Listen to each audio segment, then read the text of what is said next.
momento de nuestra primera entrevista y vamos a mantenernos en ese tema. Se encuentra con nosotros el diputado por libre postulación, Edison Brose. ¿Cómo está? Bienvenido a Next Noticias. Hola, Made, ¿cómo estás? Yo bien, bastante bien, gracias a Dios, dando seguimiento a todo lo que acontece en el país y siempre con optimismo. Siempre me mantengo optimista, yo creo que el país puede cambiar, pero hay que hacer el trabajo, hay que hacer las luchas que correspondan, hay que estar siempre dando ese seguimiento, esa fiscalización para poder entonces tener mejores días. Diputado, y estamos arrancando apenas el año 2022 y ya han estado ocurriendo varias cosas. Y quisiera comenzar con el tema del Contralor. El día de ayer estuvo en la Asamblea Nacional brindando este informe de todo lo que ha ocurrido en este año. ¿Cómo evalúa usted este informe por parte del Contralor? Fue un informe que a mi juicio fue deficiente, bastante sesgado. Me parece que parecía más un marketing que un verdadero informe sin sesgos, un informe con datos reales, un informe donde uno pueda sacar, digamos, hacer juicios de valor conforme a los elementos brindados. Eso en gran medida estuvo totalmente ausente. Yo vi más un discurso simplemente pues abanicando todas las cosas que han sucedido en el país, que todo está bien, que el manejo del dinero ha sido lo más eficiente, que el gasto público era la única medida que había que tomar y hablando quizás de temas que entran en lo subjetivo. O sea, me parece que no fue un informe que se mantuvo lo bastante apegado a lo que debería ser un informe. Me pareció más opiniones subjetivas. Esa es mi apreciación. ¿Pudieron ustedes ya recibir por escrito todo lo que dijo el Contralor el día de ayer o están esperando, tienen una fecha para poder recibir este informe, para poder, como usted dice, poder evaluar cada ítem de lo que se habló el día de ayer? Precisamente ayer que hicieron entrega del informe, cuando lo abro, era el discurso del Contralor. Es decir, no hay nada distinto a lo que él dijo. Quizás no en un 100%, pero la mayor parte de eso es el discurso redactado. Entonces, yo considero que de haber hecho una aparición así en medio de la asamblea, debe haber tenido más sustancia, una aparición donde hubiese apertura a las preguntas, a las respuestas, a los datos, sobre todo datos más concretos de cuál es la situación que ellos prevén, cómo han tomado esas decisiones, cómo se da ese seguimiento a toda esa evaluación, esos porcentajes, cómo salen, porcentajes de desempleo más recientes, porcentajes de actividad económica, cómo están evaluando todo eso. Entonces, a mí me parece que estuvo deficiente, estuvo más político que otra cosa. Sí, y este informe también pues ha traído a la mesa este debate de la figura del contralor, de cómo es escogido, de quiénes son los que lo ratifican, de cómo evalúan las personas la función que hace el contralor. ¿Cuál es la suya acerca de la figura del señor Gerardo Solís? Bueno, ¿cómo se escoge el contralor? Yo tendría que tomarme quizás más tiempo para analizar si hay una mejor medida, quizás estudiar la temática de cómo es el proceso de escogencia del contralor en otras partes, pero a mí me parece que el proceso de pasar por una asamblea no lo veo inconveniente. Yo creo que la asamblea está llamada a jugar ese rol. La asamblea es la representación de las diversas voces del país. Es lo que debe ser. Pero así como en la asamblea vemos que las decisiones que muchas veces se toman no van acorde con lo que las personas quieren, asimismo van a ser los resultados de este tipo de decisiones que son decisiones administrativas que toman la asamblea, como es la ratificación de los funcionarios. Es decir, el problema no son los órganos, no es el esquema, el problema son las personas muchas veces. Entonces, eh, simplemente hay que seguir haciendo esa presión, porque yo creo que ese seguimiento da resultados, ese seguimiento da frutos, que el funcionario sepa que hay miles de ojos pendientes, eso genera resultados. Entonces, yo creo que ese es el camino y que la Asamblea esté presta a hacer un verdadero cuestionamiento al Contralor y a todos los funcionarios que tengan responsabilidad en, sobre todo, el manejo de los recursos.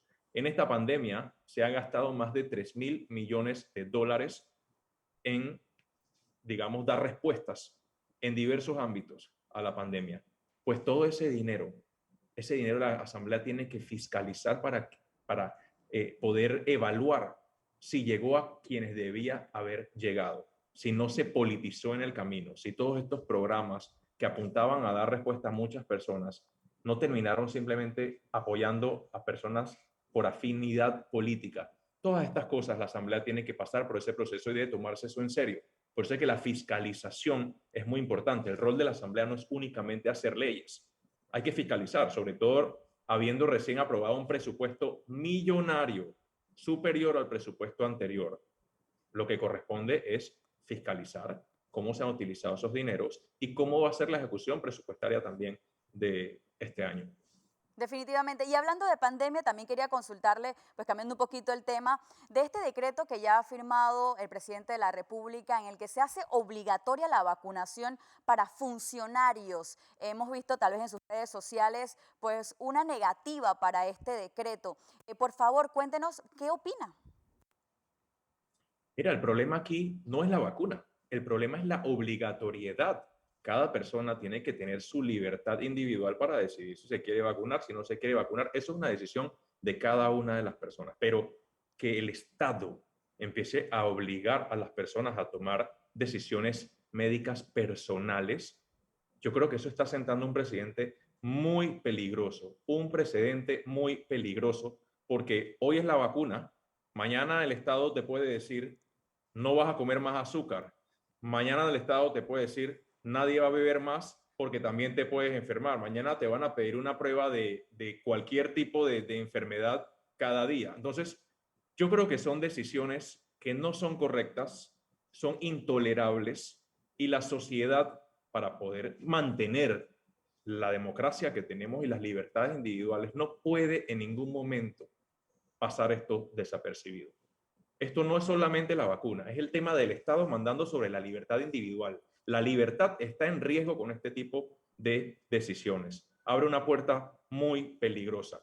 Entonces, yo sí invitaría al Ministerio de Salud a reconsiderar este tipo de actuaciones, porque esto raya más allá de lo sanitario. Estamos hablando de libertades individuales y estamos hablando de un Estado democrático que no queremos perder. Entonces, yo no me tomaría a la ligera una decisión como esta e invito a los que están dando seguimiento a que a la presión, pues hay que hacerla. Hay que hacerla. No podemos dormirnos en esto. Además, a mí me preocupa mucho los fundamentos. ¿Cuáles son los fundamentos para tomar este tipo de decisiones? ¿Cómo están las tasas de hospitalización? ¿Cómo están las tasas de mortalidad en este momento? ¿Cómo están los contagios? O sea, yo creo que muchas de las decisiones que se han tomado no son decisiones tan científicas como supuestamente parecen ser. ¿Qué es lo que se está logrando con esa vacunación obligatoria? Que no se contagien. ¿Acaso las personas vacunadas no contagian también? Si se le pide una prueba a los no vacunados, habría que pedirla también a los vacunados. O sea, yo creo que esto deja dos cosas. Lo más preocupante es las libertades individuales. No la vacuna no es el problema, al contrario. Yo estoy a favor del acceso a la vacuna, sobre todo a las personas que están en condiciones vulnerables de riesgo. Pero las libertades individuales son innegociables. Y segundo, ¿cómo están tomando las decisiones? Yo veo políticos muchas veces tomando decisiones. Entonces, habría quizás que escrutinar un poco más cuál es el trasfondo de todo esto. Y yo creo que eso Definitivamente. también me lleva a la pregunta inicial de la fiscalización de los recursos del Estado. ¿Qué se han hecho los recursos del Estado? ¿Cómo se están gastando? ¿Quiénes son los dueños de los que hacen los hisopados? ¿Quiénes son los dueños de las compañías que hisopan en el aeropuerto? ¿Cuáles son los vínculos que tienen esas compañías con personas del gobierno? ¿Hay conflicto de interés? O sea, yo creo que aquí la discusión es más profunda de todo esto, pero sin duda, sí te puedo garantizar que sea el tema que sea, sanitario o no, las libertades individuales son innegociables. Definitivamente. Y ya para culminar, tengo que preguntarle también por la Caja de Seguro Social. Usted fue parte de este diálogo nacional que al final terminó un informe, pero parece que no va a tener ningún resultado en este periodo de gobierno. ¿Irresponsable? Mira, ¿qué es lo que sucede? Nosotros apoyamos y avalamos lo que sea diálogo, porque un diálogo es mejor que una imposición.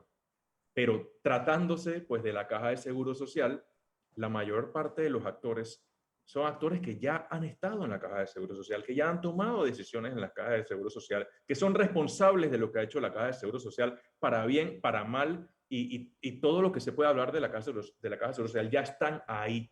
Entonces, quizás las expectativas son bastante previsibles de qué se puede esperar de un diálogo donde la mayor parte pues, de los integrantes son personas que ya han estado ahí. Entonces quizás no hayan los resultados que muchos estamos esperando, pero nosotros somos personas que creemos en un Estado de Derecho, creemos en la democracia, creemos en la participación, y así avancemos un poco, pero en consenso, no imposición, no dictadura. Yo creo que hay quizás algún paso. Pero a lo que sí considero que tiene que imprimírsele sentido de urgencia es a el debate de la Caja de Seguro Social, específicamente al subsistema de beneficio definido, a las jubilaciones, porque tan pronto como para el año 2023 se agotan los recursos de las jubilaciones de los que están dentro del conocido y coloquialmente como el sistema solidario. Y esto a raíz también del aceleramiento de la pandemia, el desempleo, la informalidad, son muchos menos recursos que están llegando. Entonces, este no es un debate que puede postergarse, esa no es una decisión inteligente, es una decisión que pues hay que tomar la decisión de hoy, de país. O sea, es decir, que toda esa conversación no se puede detener en este momento, hay que continuarla. Ya hubo un diálogo, pues que el diálogo entonces presente cada uno de los acuerdos en los que se avanzó, en los que no se avanzó, en los que se estancó, y que se le siga el seguimiento. Y ahí considero que la Asamblea tiene un rol importante que jugar, porque es quien modifica precisamente esas leyes. Y muchos de estos programas no son proyecciones a 5 años, son proyecciones que tienen que tomarse a 30 años.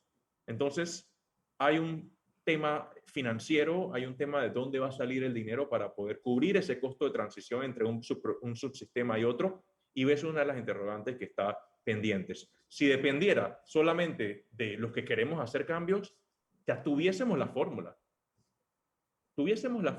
Claro. Por ejemplo, parte de lo que hay que hacer en la Caja de Seguro Social es hacer una reforma integral en la administración. Hay mucho dinero, 127 millones de dólares que se van anualmente para planilla únicamente administrativos. Esos 127 millones solo pagando administrativos es superior al presupuesto del Ministerio de Gobierno, por ejemplo, para el año 2022.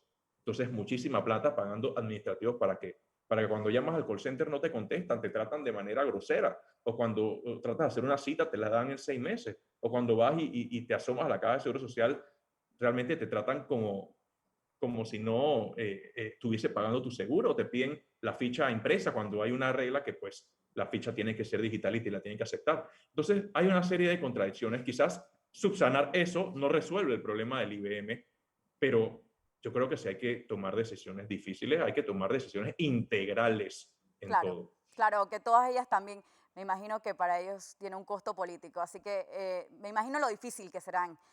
Diputado, gracias por estar con nosotros aquí en Noticiero Estelar de Next Noticias. Que tenga buenas noches. Buenas noches a ti también. Gracias.